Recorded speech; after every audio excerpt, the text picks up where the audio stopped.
നീ ആള് കൊള്ളാലോടി. വെറും കൈയോടെ നിന്റെ കൊച്ചിനെ കൂട്ടി നീ വരും. എന്നിട്ട് എന്ത് ചെയ്യാനാ?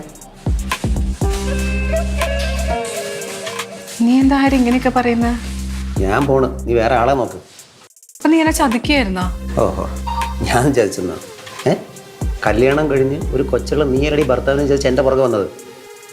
നീയല്ലേ മെസ്സേജ് അയച്ച് എന്നോട് സ്നേഹം കാണിച്ച് എന്നെ വലയിലാക്കിയത്? അതെ, ആരെങ്കിലുമൊക്കെ ഇരിക്കുന്ന വലയിൽ വന്ന് ചാടാൻ നിന്നോട് ഞാൻ പറഞ്ഞോ? എനിക്ക് നാണം ഇല്ലടി. എടി, ഞാൻ എനിക്ക് ഇഷ്ടമുള്ളവർക്ക് അയക്കും SMS മെസ്സേജും ഒക്കെ. നിന്നെ പോലെ സൂക്കേട് മൂത്തിരിക്കുന്നവളെ ഒന്ന് ചാടിക്കൊടുക്കും. പോരുത് നീ. എനിക്കറിയാം ഞാൻ ചെയ്തത് വലിയ തെറ്റാന്ന്. നിന്നെ ഞാൻ വെറുതെ വിടുന്നു വിചാരിക്കണ്ട. മര്യാദയ്ക്ക് എൻ്റെ കാശ് മുഴുവൻ 2 ദിവസത്തിനുള്ളിൽ തിരിച്ചു തന്നേക്കണം. ഇല്ലെങ്കിൽ നീ എന്ത് ചെയ്യടി? എന്നെ മൂക്കി വലിച്ചേറ്റോ?